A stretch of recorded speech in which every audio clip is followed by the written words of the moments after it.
The Riverside Country Club's banquet room was decorated in shades of blue and white. My brother Jason's baby shower was meant to be an elegant affair celebrating his first child. Balloon arches framed the gift table and a 3-tier cake sat as the centerpiece, topped with a fondant baby rattle. I arrived exactly on time, carrying a carefully wrapped gift, a sterling silver rattle from Tiffany's that cost more than most people's car payments. Not that anyone would know. I'd learned long ago that my family measured worth by visibility, not substance. Priya, you made it. My mother rushed over, hugging me with the kind of enthusiasm that felt more obligatory than genuine. We weren't sure you'd come. I know how hard these events must be for you. Why would they be hard? I asked, though I knew exactly what she meant. Well, she glanced at my sister-in-law Ashley, who was holding court near the cake, her hand resting protectively on her 8-month pregnant belly. You know, baby showers. When you don't have children yourself. At your age. I was 41. Apparently that made me ancient in my family's eyes. I'm fine, Mom, I said calmly. I'm happy for Jason and Ashley. My younger sister Mira appeared, her 3-year-old son clinging to her leg.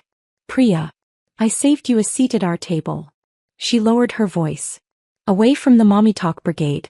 Thought you'd appreciate that. Thanks, Mira. As we walked to the table, I passed groups of Ashley's friends, young mothers with designer diaper bags and conversations that revolved entirely around feeding schedules and preschool applications. They glanced at me with a mixture of pity and curiosity. The older sister.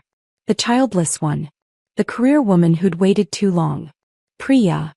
Ashley called out, waving me over. Come here.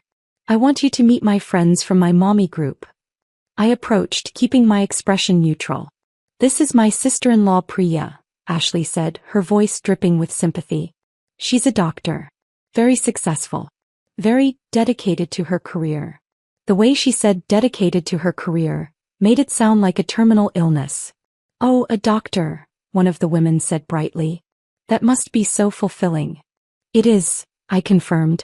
Do you ever regret it? Another woman asked. Choosing career over family? I mean, you must be, what, 40? 45. 41, I said evenly. Still, she continued, undeterred. The biological clock stops for no one. My doctor said after 35 fertility drops dramatically. After 40, it's basically impossible without serious medical intervention. Thank you for that unsolicited medical advice, I said with a smile that didn't reach my eyes. I'll keep it in mind. Ashley touched my arm, her expression unbearably pitying. We just worry about you, Priya.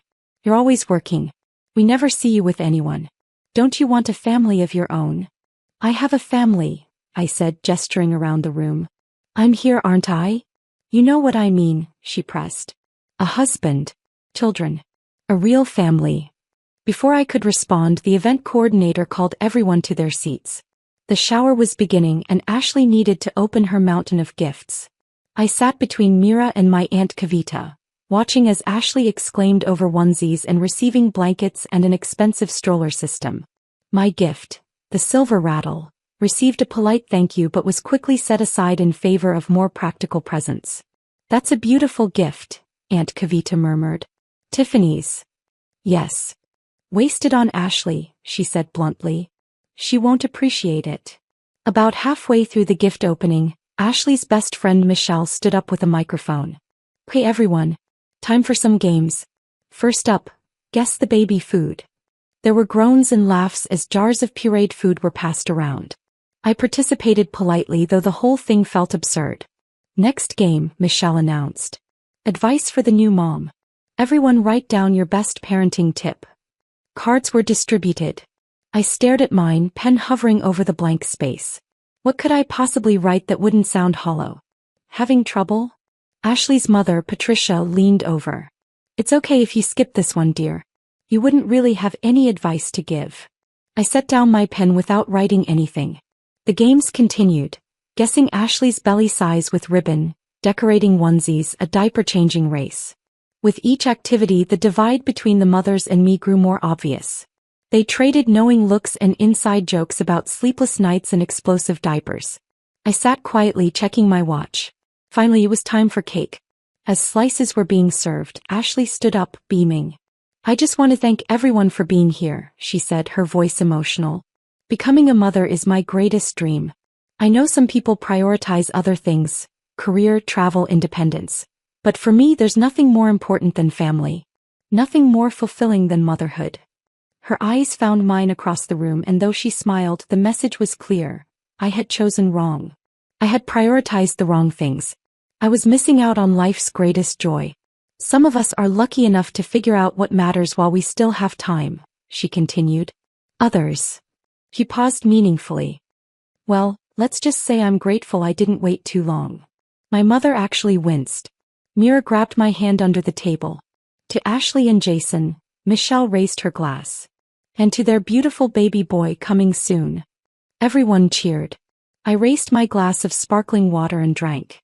As people returned to mingling and eating cake, I found myself cornered near the gift table by a group of Ashley's friends. "So Priya," one of them said, I thought her name was Bethany. "Do you regret not having children?"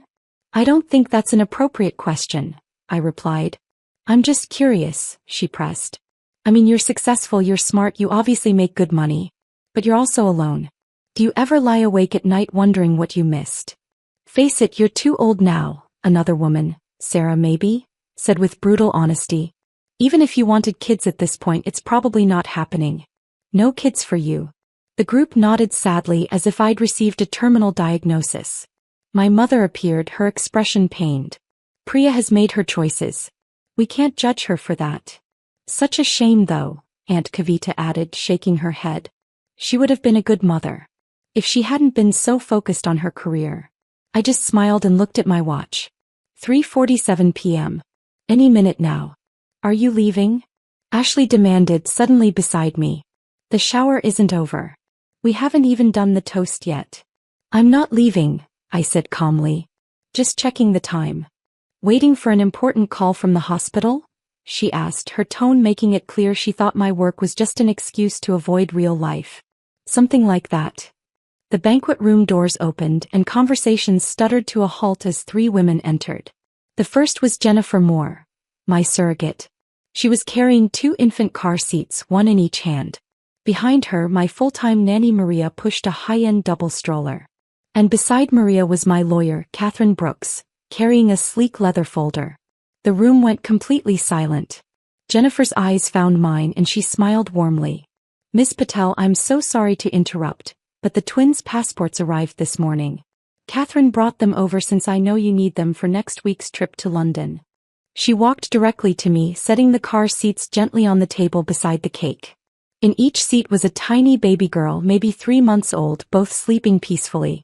They were dressed identically in soft pink sleepers, their dark hair visible under matching pink hats. They were beautiful, absolutely perfect. My mother made a sound like all the air had left her body. "These are..." Ashley's voice failed. She stared at the babies, then at me, then back at the babies. "These are babies." "Very observant," I said, leaning down to check on my daughters. Arya stirred slightly but didn't wake. Zara was completely out, her tiny fist curled near her mouth. "Your babies," my mother whispered. "Priya, whose babies are these?" "Mine," I said simply. "This is Arya and Zara. My daughters. They'll be 3 months old tomorrow." Catherine opened her folder and pulled out 2 small burgundy passports. "Your daughter's British passports arrived, as Jennifer mentioned. The American ones should be here by next week. I've also finalized the trust fund paperwork you requested. Each girl now has $5 million secured for education and future needs." $5 million, Mira said faintly. "Each." "Ms. Patel is very thorough about planning for her children's futures," Catherine said with professional warmth. "I've been her attorney for 8 years, and I've never seen someone prepare so comprehensively for parenthood." Jennifer smiled at the stunned crowd. Being Priya's surrogate was an honor. She was involved in every doctor's appointment, every ultrasound, every decision. She had the nursery ready months before the girls were born. She attended birthing classes, even though she wasn't the one giving birth. She wanted to be prepared for everything. "Surrogate," Patricia said, the word sounding like an accusation. "You used to surrogate?" "I did," I confirmed. "For medical reasons that are none of your business." "But you've been..." Ashley gestured helplessly. You've been coming to family dinners. To events. You never said anything. You never told us you were having babies. You never asked, I said calmly. You were all very busy telling me how sad my childless life was. I didn't see any reason to correct you. 3 months, my mother breathed. You've been a mother for 3 months and you didn't tell me? I've been a mother for longer than that, Mom. I was involved throughout the entire pregnancy. I was in the delivery room when they were born. I held them first. I've been the one feeding them, caring for them, loving them every single day since they took their first breath. Maria, who had been quietly unpacking supplies from the stroller, spoke up in her gentle Spanish accent. Miss Patel is an excellent mother. The twins are healthy, happy, and very loved. She works from home 3 days a week to spend time with them. She sings to them, reads to them, even though they're too young to understand. She is completely devoted. But your career, Bethany said weakly. You're always at the hospital. I'm a neonatal surgeon, I said. I work with premature babies. I've spent the last 15 years saving the lives of other people's children. Did you really think I didn't want children of my own? You never said. I never said a lot of things, I interrupted. I never said I had a medical condition that made pregnancy dangerous for me. I never said I'd been researching surrogacy options for 5 years. I never said I'd found Jennifer through a reputable agency and built a relationship with her over 18 months before we even began the process. I never said any of that because none of you asked. You just assumed. Ashley sank into a chair, her hand on her belly, her face pale. You let me. I spent this whole shower talking about how motherhood is the most important thing. How some people prioritize wrong. And you have been a mother for 3 months, I finished. Yes. Why didn't you tell us? My mother asked, tears streaming down her face. Why would you keep this from your family? Because I wanted to see, I said honestly. I wanted to see if anyone would be curious about my life. If anyone would ask questions instead of making assumptions. If anyone would consider that maybe, just maybe, I knew what I was doing with my own life. Arya began to fuss and I instinctively reached into the car seat, unbuckling her and lifting her against my shoulder. She settled immediately, her tiny body relaxing against mine. I'd done this hundreds of times. This was muscle memory now. You look natural with her, Mira said softly. I should. She's my daughter. Can I hold her? My mother asked hesitantly. I studied her face, the shock, the hurt, the desperate longing. You can hold her. But first I need you to understand something. You don't get to pity me anymore. You don't get to treat me like I'm missing out on life. You don't get to imply that my choices are sad or wrong. Because I'm living exactly the life I chose and it's a beautiful one. I'm sorry, she whispered. I'm so sorry, Priya. We were horrible to you. You were, I agreed. But we can move past it. If you're willing to actually know me instead of the version of me you made up. I handed Arya to my mother, watching as she cradled her granddaughter for the first time. The tears came harder now, but they were different. Not pity but wonder. She's perfect, Mom breathed. They're both perfect. They are, I agreed. Jason appeared looking shell-shocked. Priya, I don't understand. How did we not know? How did you hide this? I didn't hide it, I corrected. I just didn't announce it. There's a difference. I was at the hospital a lot during the pregnancy, but I'm always at the hospital. I work there. Jennifer came to my house for check-ins, not to your houses. The nursery is in my home, which none of you have visited in over a year. You didn't know because you weren't paying attention. That's not fair, Ashley protested weakly. Isn't it? When was the last time any of you asked about my life? Really asked, not just made assumptions? When was the last time someone wondered why I turned down dinner invitations or left events early? When was the last time anyone considered that maybe I had something important in my life beyond my job? The silence was damning. Catherine checked her phone. Miss Patel, I hate to rush you, but you have that video call with the London hospital in an hour. About the surgical exchange program. London hospital? Jason asked. I've been invited to spend 3 months at Great Ormond Street Hospital, I explained, teaching their surgical team my techniques. That's why I needed the girls' passports. They're coming with me. Maria has already secured her visa. We leave next Tuesday. You're taking them to London, my mother said. For 3 months. I'm not leaving them behind, I said simply. They're 3 months old. They need their mother. So where I go, they go. But your career, Patricia said. This will impact your career. Taking babies to London for 3 months. On the contrary, Catherine interjected. The hospital is providing Ms. Patel with a fully furnished flat, childcare stipend, and paying her $75,000 for the teaching position. Plus, the professional connections she'll make are invaluable. This opportunity exists because she's one of the best neonatal surgeons in the country. One of the best?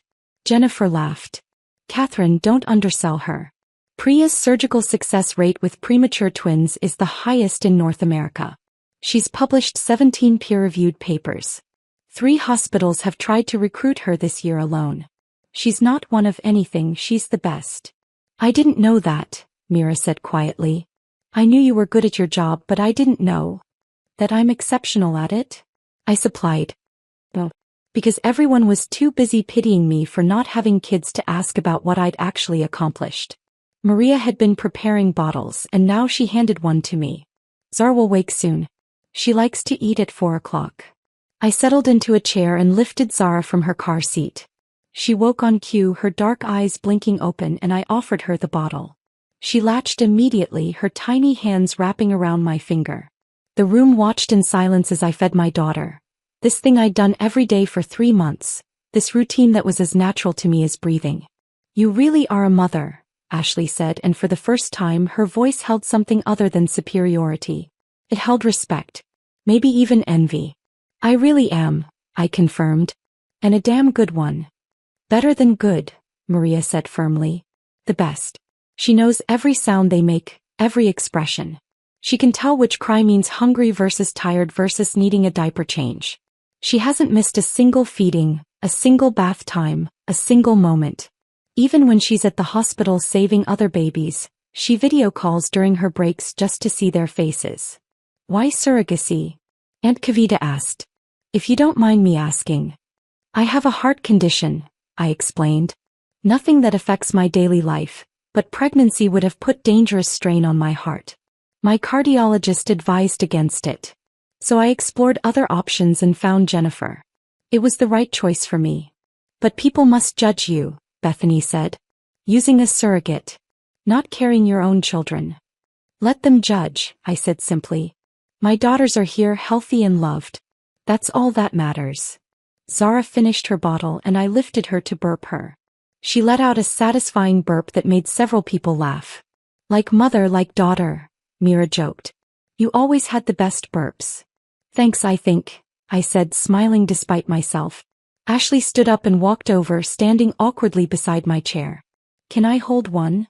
I studied her face.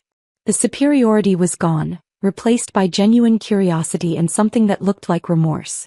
You can hold Zara, I said, standing and carefully transferring my daughter to her arms. Support her head. She's not great at neck control yet. Ashley cradled Zara with surprising gentleness. She's so tiny. 5 pounds at birth, I said. They're both still catching up. Both. She looked at Arya, still sleeping peacefully in my mother's arms. They're different sizes? Arya was 5 pounds 2 ounces. Zara was 4 pounds 15 ounces. 3-week NICU stay for both of them. I was there every single day all day. Held them through every procedure, every test, every scary moment. That must have been terrifying, Ashley said quietly. It was, I admitted. But it was also the most profound experience of my life. Watching them fight.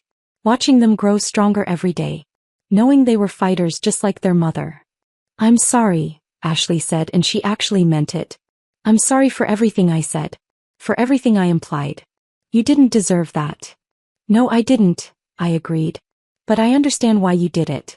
Society tells us there's only one path to motherhood, one timeline that's acceptable. You followed that path and you assumed anyone who didn't was either unable or unwilling. You were wrong, but you weren't malicious. I was though, she insisted. I was malicious. I wanted to feel superior to you. Wanted to believe that your success didn't matter because you didn't have what I had. But you had it all along. You had more than I knew. Zara began to fuss and Ashley handed her back immediately. I settled my daughter against my shoulder and she calmed instantly, recognizing my scent, my heartbeat.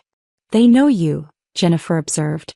That's the beautiful thing about surrogacy when it's done right. These babies have known Priya's voice since they were in the womb. He talked to them every day, sang to them.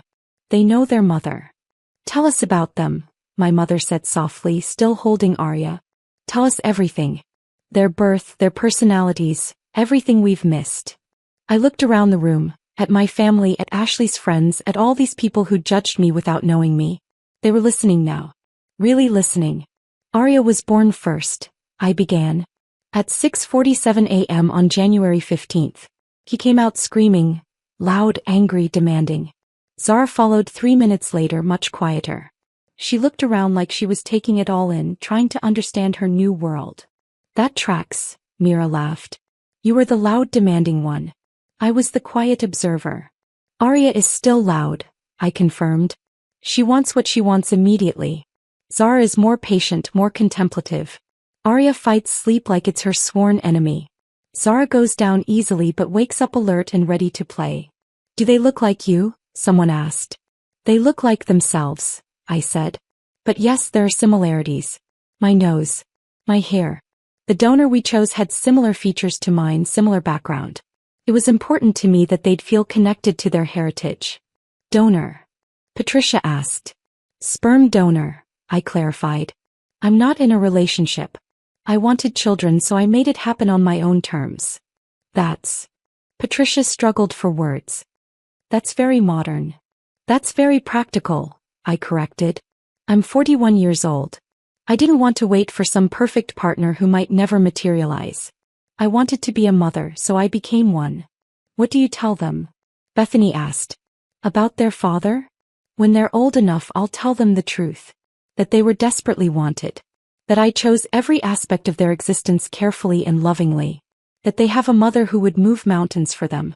And if they want to know more about their biological father, I have all that information saved for them. But for now they're 3 months old. All they need to know is that they're loved. Catherine checked her watch. Priya, I really do need to get going. I have another client at 5. But the passports are in the folder along with the updated trust paperwork. Call me if you need anything before London. Thank you, Catherine. After she left, Maria began packing up. We should go soon too, Miss Patel. The girls need their afternoon nap and you have that call. You're right. I looked at my mother. Can I have Arya back?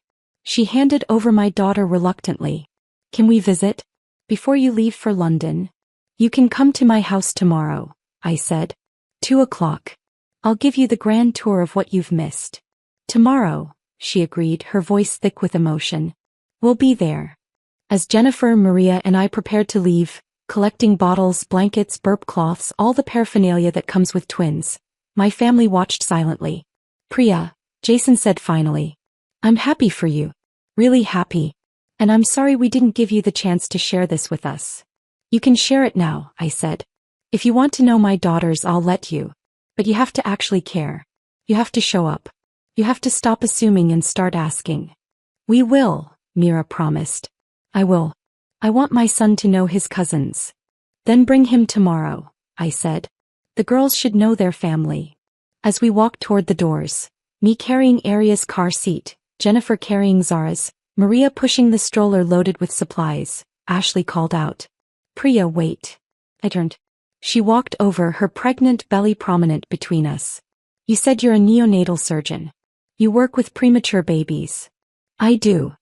My doctor is worried, she admitted quietly. The baby is measuring small. They're talking about possible early delivery. I'm scared. I studied her face. The fear there was real. I'll give you my direct number. If there are complications, if they deliver early, you call me. I'll make sure your baby gets the best care possible. Even after how I treated you. Especially after how you treated me, I said. Because I'm a better person than you thought I was. And because that baby deserves the best chance regardless of his mother's mistakes. Tears streamed down her face. Thank you. Don't thank me yet, I said. Thank me when your son is healthy and home with you. Outside, the afternoon sun was warm and bright.